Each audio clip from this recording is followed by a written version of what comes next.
saludarte, gracias por la entrevista y sobre todo agradeciendo a tu medio de comunicación. Pues mira, yo soy Roberto Valdés Ahumada, soy escritor, soy filósofo y actualmente el proyecto principal o el eje central de los distintos proyectos que tengo es Editorial Caos. Editorial Caos es un proyecto que empieza el doctor Rubén Díaz, un gran amigo, un gran maestro, una persona que ha editado y coordinado muchos libros y que sin duda alguna ha dedicado su vida al tema de la academia, de la literatura y también del derecho. ¿Por qué creemos que la editorial es algo fundamental y de vital importancia en los proyectos que nosotros hacemos? Porque nosotros nos dedicamos a dar clases, nos dedicamos a escribir, tenemos 10, 15 años escribiendo para distintos medios de comunicación y creemos firmemente que a través de la literatura, que a través de los textos podemos trascender, podemos generar cultura, tradición, engrandecer las historias que cada persona tiene, porque como decía el poeta cubano José Martí, en esta vida tenemos que plantar un árbol, escribir un libro y tener un hijo. Entonces en eso versamos el tema de Editorial Caos.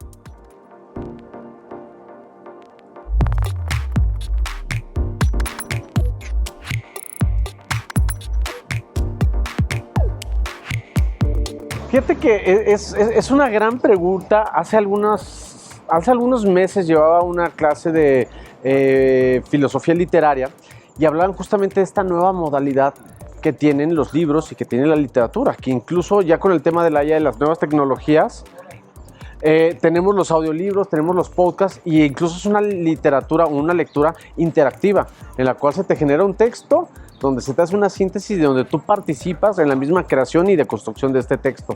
Hay un libro de Humberto Eco y Carrier, el gran semiólogo, y Carrier, el guionista francés, que se titula Nadie acabará con los libros. Y este libro justamente me lo prestó el doctor Rubén Díaz hace algunos meses, porque ya casi no se encuentra, y hablan de cómo el libro ha tenido toda esta evolución a lo largo del tiempo.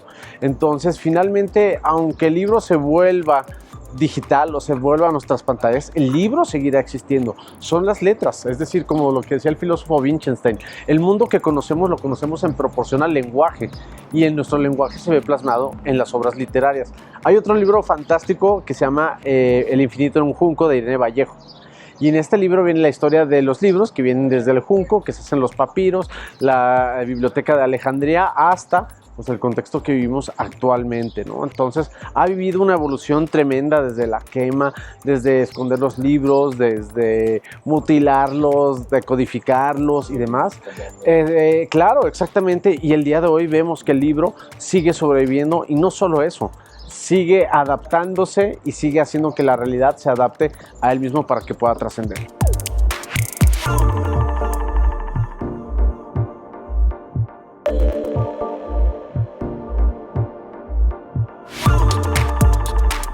Mira, una editorial pasa algo muy interesante, que es, todos pensamos y todos tenemos una historia que contar, pero rara vez la escribimos.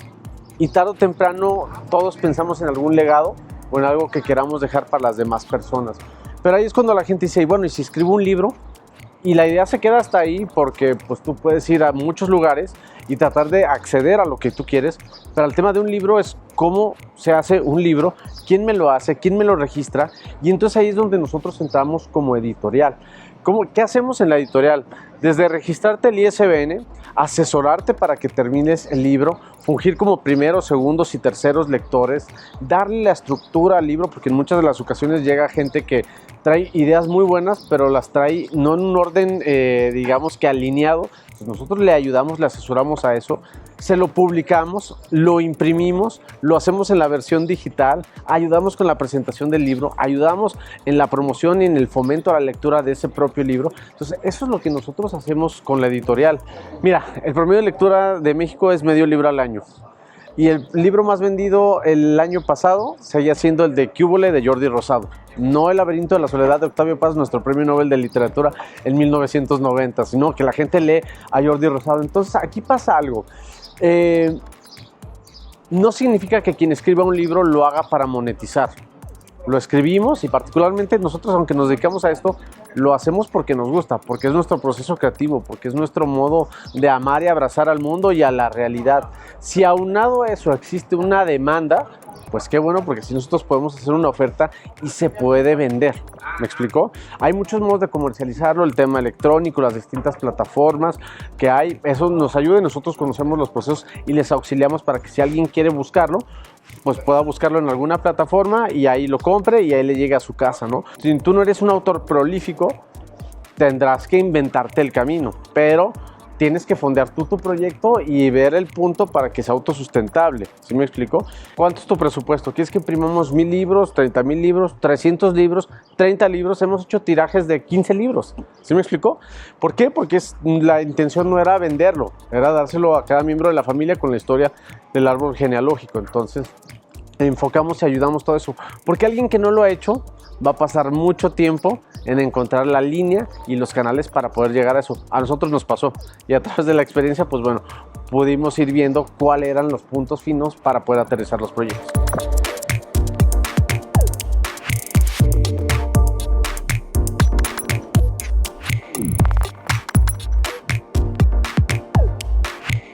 Es un tema sociocultural, es un tema que tiene que ver con la educación. En el libro de Un Mundo Feliz de Aldous Huxley, cuando hacían las primeras páginas en donde hace este boceto social de cómo hay alfa, beta, gamma, ponen que los épsilon, que es como la clase menos favorecida, hacen, y desde que son pequeños, electrocutan a los niños cuando se acercan a los libros y a las flores, para que quede en su psique y en su conciencia una aversión al tema del conocimiento y de la estética. Entonces tú pregúntale a la gente si le gusta ir a una biblioteca o si le gusta gastar dinero o invertir dinero en libros. Y la gente te va a decir, no, ¿qué es eso? Prefiero hacer esto, lo otro. Entonces es un tema, claro, es aburrido, es algo, pero pues es que justamente desde el sistema educativo, si no se permea, si no se fomenta la lectura, y bajo en un contexto que pueda ser agradable. Borges decía, no debería existir el término lectura obligatoria. ¿Sí? Tiene que ser por placer. Tiene que ser por placer, claro, es un placer. Imagínate en este espacio, pues agarrar un libro, un café y empezar a leer, pues qué a gusto, ¿no? Pero imagínate, méteme al salón de clases, oblígame a que lea algo que no me gusta y que lo memorice, pues cuando pueda dejar de hacerlo, lo voy a hacer. Entonces, eso es algo que le ha pasado a nuestra cultura. Somos una sociedad que no nos gusta leer, que no conocemos nuestra historia, que repetimos nuestros mismos errores y que en el común denominador de las atmósferas o ecosistemas o ambientes no hay alguien que nos ayude a esta parte. En Editorial Caos fomentamos los clubs de lectura, tenemos varios clubs de lectura andando y funcionando, en donde acercamos a la gente para que una vez a la semana nos reunamos de manera digital o presencial y vayamos abordando una lectura. Entonces empieza a ser el hábito y tarde o temprano la gente empieza a leer, sigue leyendo y lo hace para enriquecer su cultura, para conocer más, para identificarse, para vivir procesos de superación, de soledad, para encontrarse. Entonces, pues justamente es esto, y va a tomar bastante tiempo para que México pueda lograr una sociedad lectora.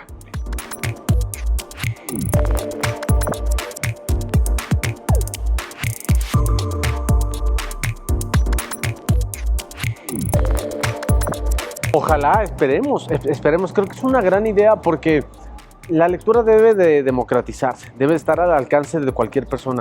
Y los libros, por el costo del papel, han estado subiendo entre un 30 y un 40% en los últimos 2 años. Es decir, por el precio del papel. Y están trayendo el papel de China. Ajá.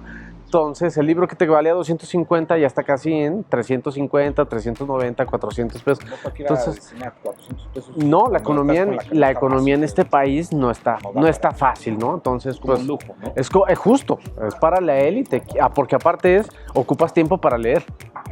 Y no hay tiempo para leer porque tenemos que trabajo, tengo 2 trabajos, recojo a los niños, entonces esta parte, claro, entonces si hay un libro de 9 pesos, adelante, no somos competencia, o sea, es al contrario, es una bendición porque entre más gente pueda leer, más gente se va a acercar algún día con nosotros para, ya sea que participen en el club de lectura, en el café filosófico, o les podamos ayudar a hacer algún libro. ¿Me explico?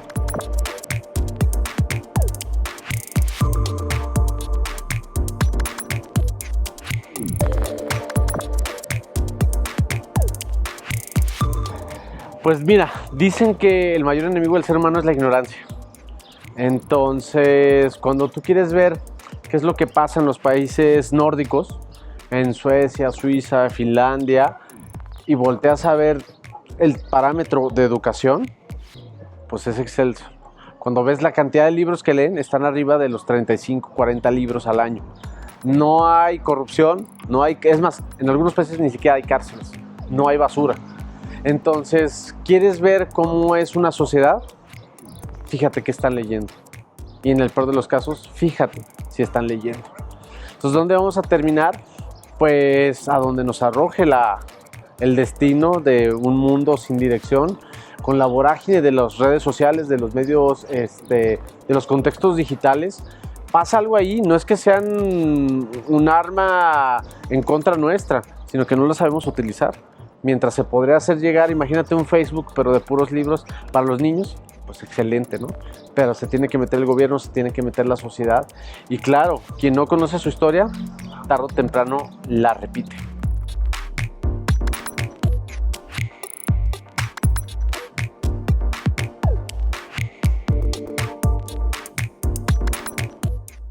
En términos económicos, hay que fue ministro de Economía en Grecia en el 2012, Yanis Varoufakis, habla del tecnofeudalismo.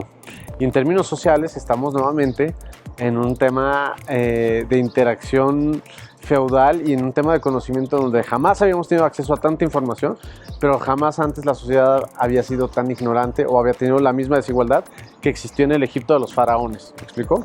Entonces, el tema de los libros, claro, Borges decía: cuando entré a la biblioteca de mi papá, entendí lo que era un paraíso. Y tan lo entendí así que nunca salí de ahí. Humberto Eco tenía 45,000 libros en su biblioteca de Milán.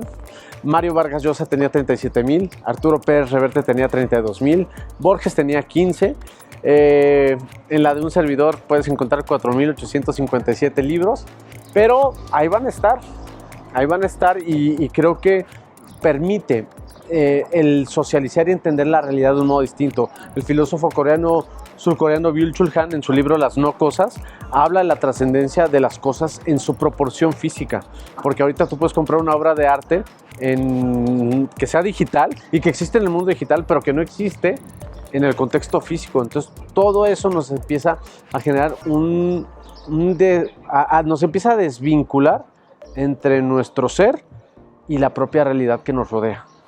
El hacerlo todo digital. Cuando tú tocas algo, lo sientes, exactamente, te deshumaniza. Entonces ahí hace mención de las no cosas, hace mención de la materialidad y hace también una reflexión muy interesante sobre el tema de los ritos y las ceremonias que tenemos, porque nos dan cultura, nos dan identidad. Hoy hay gente que toma la misa desde su celular. Entonces, pues, ¿a dónde nos va a llevar esa parte, no?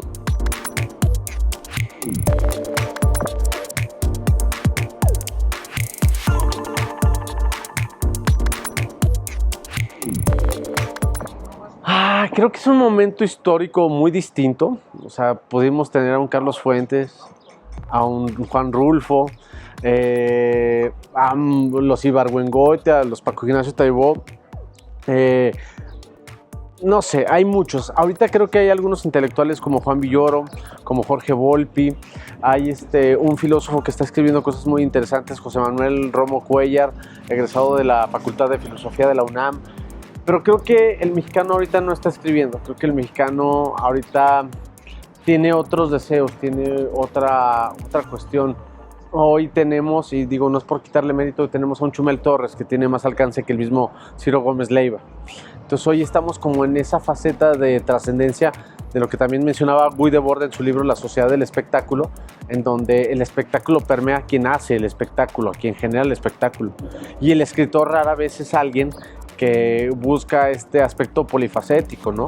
Cuando se presentaron los premios Nobel en Latinoamérica con Octavio Paz, con Gabriela Mistral, con Gabriel García Márquez, con todos ellos, con Pablo Neruda, veíamos un contexto político en donde la pluma era el medio, hacía lo que el medio digital hace en propagar, en propulsar ideas, ideología, poesía, crítica. Hoy lo hace un youtuber y hoy los demás lo creen. Y eso es lo que creo que está pasando. Ahora que todo está permitido, pues todo hablan. Entonces la voz del intelectual se pierde, la voz del escritor se pierde. Entonces a lo mejor ahí hay un genio como Franz Kafka, pero pues la gente está volteando a ver lo que está haciendo Chumel Torres, ¿no?